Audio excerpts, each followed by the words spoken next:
Hi hello viewers, welcome to Pritam talkies. Let's talk movies. Sherlock Holmes investigation novels కి మీరు పెద్ద ఫ్యానా?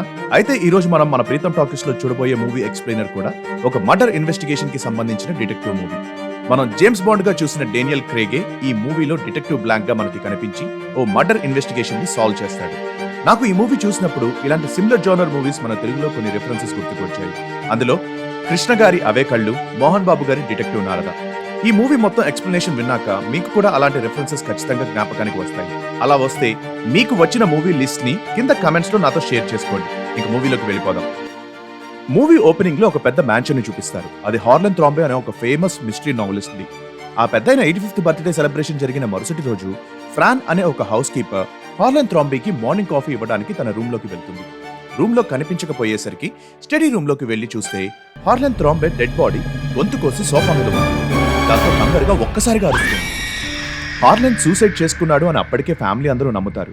తన గొంతు కోసుకున్న ప్యాటర్న్ సూసైడ్ లానే ఉంది, కానీ మర్డర్ అయ్యే ఛాన్స్ కూడా ఉంది అనే అనుమానంతో ఈ కేసుని ఇన్వెస్టిగేట్ చేయడానికి ఇలైట్ అండ్ ట్రూపర్ అనే పోలీస్ ఇన్వెస్టిగేషన్ ఆఫీసర్స్ థ్రాంబే ఫ్యామిలీని ఎంక్వైరీ చేయడం స్టార్ట్ చేస్తారు. వీరితో పాటు ఈ కేసుని ఇన్వెస్టిగేట్ చేయడానికి బ్లాంక్ అనే డిటెక్టివ్ కూడా అక్కడ వారితో ఉంటాడు.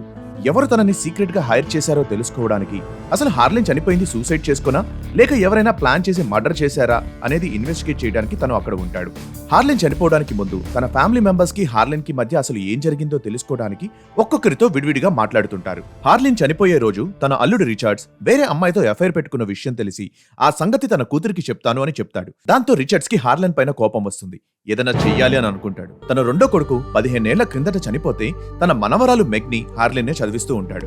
కానీ మెగ్ తల్లి హార్లెన్ రెండో కోడలు అయిన జోని తను ఇచ్చే స్కాలర్షిప్ అమౌంట్ ని మిస్యూజ్ చేస్తుంది అని కనిపెట్టి మందలిస్తాడు హార్లెన్. దాంతో జోనికి హార్లెన్ మీద కోపం వస్తుంది. తన నావెల్స్ ని నెట్ఫ్లిక్స్ మూవీగా మార్చడానికి అంగీకరించిన హార్లెన్ ఆ డీల్ ని తన ముందుకు తీసుకొచ్చినందుకు అప్పటి వరకు తన పబ్లికేషన్స్ చూసుకుంటున్న తన చిన్న కొడుకు వాల్ట్ ని పబ్లికేషన్స్ కి సంబంధించిన బాధ్యతల నుండి తొలగిస్తాడు. తన తండ్రి తనని ఫైర్ చేయడంతో ఉద్రేకానికి లోనవుతాడు వాల్ట్. అదే రోజు లిండా రిచర్డ్ కొడుకు అయిన రాన్సమ్ కి హార్లెన్ కి మధ్య కూడా రూమ్ లో ఒక ఆర్గ్యుమెంట్ జరుగుతుంది. అది బాత్రూమ్ లో ఉన్న వాల్ట్ కొడుకు వింటాడు.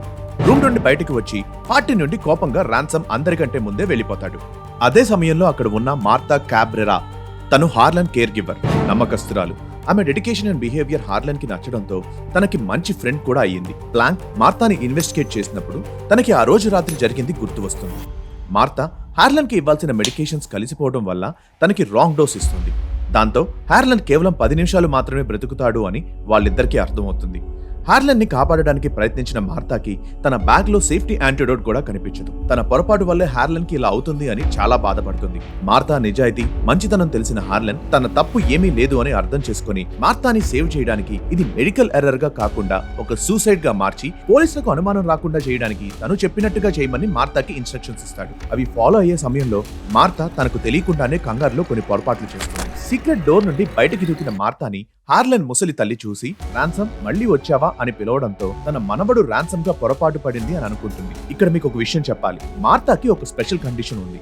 తను ఎప్పుడైనా అబద్ధం చెప్తే మార్తాకి వామిటింగ్స్ అవుతాయి. అందుకే బ్లాంక్ కి జరిగింది ఇటు పూర్తిగా కాకుండా అటు అబద్ధం చెప్పకుండా సగం సగం సమాధానాలు మాత్రమే అవుట్లైన్స్ గా చెప్తుంది. బ్లాంక్ ఇన్వెస్టిగేషన్ లో మార్తా హెల్ప్ చేస్తున్నట్టుగా ఉంటూ కంగారులో తను చేసిన పొరపాట్లను కవర్ చేసుకోవడానికి ట్రై చేస్తుంది. ఒకరోజు హార్లెన్ ఫ్యామిలీ మొత్తం అసెంబుల్ అవుతారు. ఫ్యూనరల్ కి రాని రాన్సమ్ వీలునామా చదివేటప్పుడు వచ్చాడు అని ఫ్యామిలీ మెంబర్స్ మధ్యలో చిన్న ఆర్గ్యుమెంట్ జరుగుతుంది. లాయర్ వచ్చి హార్లెన్ వీలునామా చదివినప్పుడు హార్లెన్ తన ఆస్తి, ఇల్లు అండ్ మొత్తం ప్రాపర్టీ తన పిల్లలకి కాకుండా మార్తాకి రాసినట్లుగా హార్లెన్ ఫ్యామిలీ మెంబర్స్ కి తెలియడంతో మార్తా మీద అందరికీ కోపం వస్తుంది. మా నాన్నకి ఏం మందు పెట్టావు, మా ఆస్తి మాకు ఇచ్చేయి అంటూ తిట్టడం స్టార్ట్ చేస్తారు. హార్లెన్ అలా ఎందుకు రాశాడో అర్థం కాని మార్తా అక్కడి నుండి వెళ్లిపోయే ప్రయత్నం చేస్తుంది. తన కార్ స్టార్ట్ అవ్వకపోవడంతో అక్కడికి వచ్చిన రాన్సమ్ తనకి కార్ లో లిఫ్ట్ ఇచ్చి అక్కడి నుండి వెళ్లిపోవడానికి హెల్ప్ చేస్తాడు. తనకి హెల్ప్ చేస్తాను, ఆస్తిలో వారసుడిగా తన వాటా తనకి ఇచ్చేస్తే చాలు అని రాన్సమ్ చెప్పడంతో రాన్సమ్ కి మొత్తం నిజం చెప్తుంది. మరుసటి రోజు వాల్ట్ మార్తా ఇంటికి వచ్చి వాళ్ళ ఆస్తి వాళ్ళకి ఇవ్వకపోతే మీ అమ్మ సరైన డాక్యుమెంట్స్ లేకుండా దొంగతనంగా ఈ దేశంలో ఉంటున్న విషయం అందరికీ చెప్తాను, దాంతో మీ అమ్మని జైల్లో పెడతారు అని బెదిరిస్తాడు.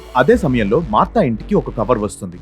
దాంట్లో బ్లాక్మెయిల్ నోట్ తో పాటు హార్లెన్ కి సంబంధించిన టాక్సికాలజీ రిపోర్ట్ కూడా సగం చింపి అందులో ఉంటుంది. ఫుల్ రిపోర్ట్ గురించి తెలుసుకోవడానికి రాన్సమ్ తో కలిసి మెడికల్ ఎగ్జామినర్ ఆఫీస్ కి వెళ్తుంది. కానీ అప్పటికే దాన్ని ఎవరో కాల్ చేసినట్టు అర్థమవుతుంది. మన యాక్షన్స్ తెలుసుకున్న బ్లాక్మెయిలర్ ఖచ్చితంగా మెయిల్లో మెసేజో చేసి ఉంటాడు అని రాన్సమ్ మార్తాని ఫోన్ చెక్ చేయమని చెప్తాడు. అందులో బ్లాక్మెయిలర్ నుండి తనని 10 AM కి కలవమని మెయిల్ ఉంటుంది. ఇన్వెస్టిగేషన్ కోసం అక్కడికి వచ్చిన బ్లాంక్ వీళ్ళ కార్ వైపు అనుమానంగా చూస్తూ కనిపించడంతో మార్తా, రాన్సమ్ అక్కడ నుండి కార్ లో స్పీడ్ గా వెళ్లిపోతారు. కానీ బ్లాంక్ వాళ్ళని చేస్ చేసి రాన్సమ్ ని అరెస్ట్ చేస్తాడు. హార్లెన్ మదర్ అయిన గ్రేట్ నాని రాన్సమ్ ని హార్లాండ్ చనిపోయిన రోజు రాత్రి నిచ్చెన దిగుతూ చూశాను అని చెప్పింది అని చెప్తాడు. మెయిల్ లో చెప్పిన టైం కి బ్లాక్ మెయిలర్ ని కలవడానికి వెళ్లిన మార్తాకి అక్కడ హౌస్ క్రీపర్ ఫ్రాన్ స్పృహ లేకుండా కనిపిస్తుంది. కాపాడే ప్రయత్నం చేసిన మార్తాతో యూ డిడ్ దిస్ అని చెప్తుంది. మార్తాకి కూడా యూ డిడ్ దిస్ గా అనిపిస్తుంది. మార్ఫిన్ ఓవర్ డోస్ తన బాడీలోకి ఇంజెక్ట్ చేయబడింది అని తెలుసుకుని తనకి సిపిఆర్ చేసి అంబులెన్స్ కి కాల్ చేస్తుంది.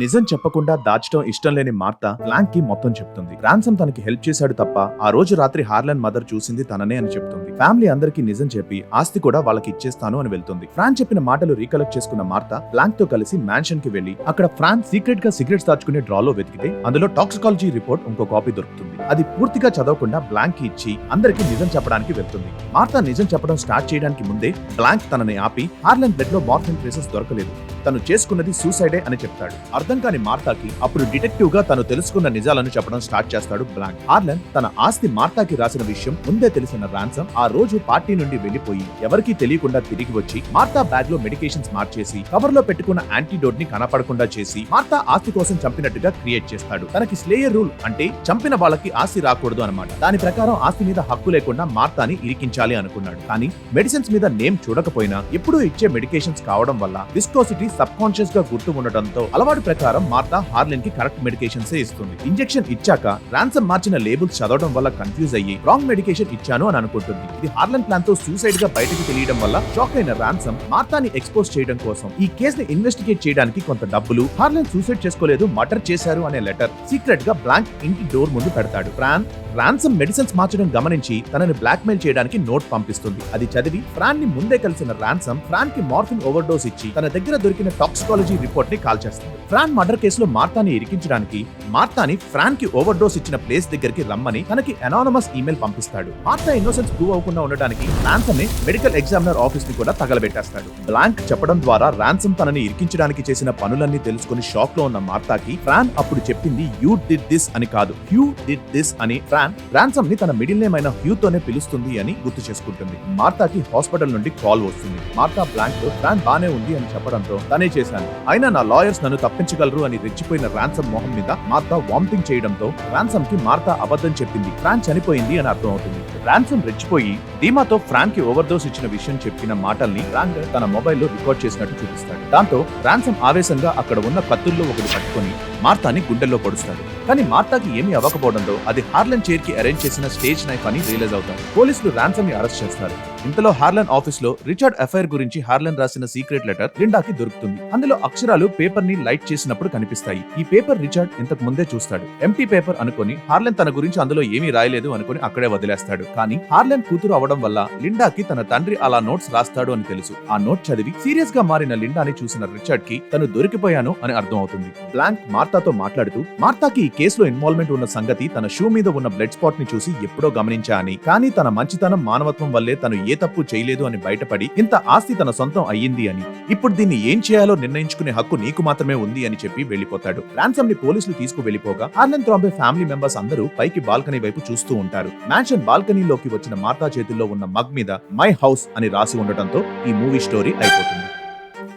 ఈ మూవీ చూశాక నాకు చాలా నచ్చింది. బికాస్ టోటల్ నేరేషన్ లో లాజిక్ ని మిస్ అవ్వకుండా, ప్లాట్స్ అండ్ ట్విస్ట్ మరీ ఓవర్ గా కన్ఫ్యూజింగ్ గా లేకుండా, ఈవెన్ ఆడియన్స్ కూడా అనలైజ్ చేసుకుంటే మనం బ్లాంక్ లాగా కేస్ ని సాల్వ్ చేయొచ్చు అనే ఫీలింగ్ వచ్చేలాగా decent at brilliant execution of narration అని అనిపించింది. ఏ మిస్టరీ రైటింగ్ లో అయినా ఆడియన్స్ ఎండింగ్ విషయంలో అప్సెట్ అవ్వకూడదు. మనం చాలా సినిమాలు చూస్తాం, ఆడియన్స్ ని సర్ప్రైజ్ చేయాలి, షాక్ ఇవ్వాలి అని సంబంధం లేకుండా, లాజిక్ లేకుండా క్యారెక్టర్స్ ఇచ్చి, ట్విస్ట్లు ఇచ్చి, టర్న్స్ పెడతారు. అవన్నీ చూసి కొన్నిసార్లు మనమే కన్ఫ్యూజ్ అయిపోతూ ఉంటాం. సాధారణంగా ఒక హీరో నెగిటివ్ క్యారెక్టర్ వేస్తే మనకు కొంచెం డైజెస్ట్ చేసుకోవడం ఇబ్బందిగానే అనిపిస్తుంది. మేబీ నాకు మార్వెల్ సినిమాటిక్ యూనివర్స్ లో కెప్టెన్ అమెరికాగా క్రిస్ ఇవాన్ ని చాలా హీరోయిక్ గా చూసి ఊహించుకోవడం వల్ల ఏమో ఈ మూవీలో తనని విలన్ గా చూడటం నాకు కొంచెం కష్టం అనిపించింది. అది పక్కన పెట్టేస్తే అదర్ ఆస్పెక్ట్స్ లో అందరూ వాళ్ళ రోల్స్ కి తగ్గట్టు పెర్ఫార్మెన్స్ బాగా చేశారు. ఇంకా నైవ్స్ అవుట్ రైటింగ్ అండ్ సినిమాటోగ్రఫీలో, డైరెక్షన్ లో, స్క్రీన్ ప్లేలో లాజిక్స్ అన్ని బాగా ఎగ్జిక్యూట్ చేశారు. అందుకే $40 మిలియన్ బడ్జెట్ తో తీసిన ఈ సినిమా ఆడియన్స్ కి నచ్చడంతో $300 మిలియన్ కలెక్ట్ చేసింది. నైవ్స్ అవుట్ గ్లాస్ ఆనియన్ అనే సెకండ్ ఫ్రాంచైజీకి కూడా వే చూపించింది. నేను ఆ మూవీ రివ్యూ కూడా త్వరలోనే మన ప్రీతం టాకీస్ లో నారేట్ చేస్తాను. ఈ మూవీ ప్రస్తుతం నెట్ఫ్లిక్స్ లో స్ట్రీమ్ అవుతుంది. తో మీకు స్టోరీ తెలిసిపోయినా మీరు full movie and original screen play suspense ని ఎక్స్పీరియన్స్ చేయాలి అనుకుంటే వెంటనే వెళ్ళి లాగిన్ అయి చూసేయండి. మీకోసం లింక్ డిస్క్రిప్షన్ లో కూడా ఇస్తున్నా. మంచి కథలు ఎన్నిసార్లు విన్నా, మంచి సినిమాలు ఎన్నిసార్లు చూసినా మనకి అదే ఫీల్ ఉంటుంది. అలా నేను చిన్నప్పటి నుండి ఒక 25-30 సార్లు చూసి అదే ఎంజాయ్మెంట్ ఫీల్ అయిన సినిమాలు కూడా బోల్డ్ అని ఉన్నాయి. నైట్స్ అవుట్ మూవీని నేను ఎక్స్ప్లెయిన్ చేసిన విధానం మీకు నచ్చితే ఈ వీడియోని లైక్ చేయండి, షేర్ చేయండి అండ్ కామెంట్ చేయడం మాత్రం మర్చిపోకండి. అలాగే సబ్స్క్రైబ్ చేయండి, వాళ్ళు ఉంటే వెంటనే సబ్స్క్రైబ్ చేసి ఆల్ నోటిఫికేషన్స్ ఆన్ లో పెట్టుకోండి. మరొక ఇంట్రెస్టింగ్ మూవీతో మళ్ళీ కలుద్దాం. మా మోటో మీకు మంచి కథలు చెప్పడం, మంచి సినిమాలను మీరు చూసేలా ప్రోత్సహించడం. See you in another episode of Pritam talkies. Let's talk more movies. Bye bye.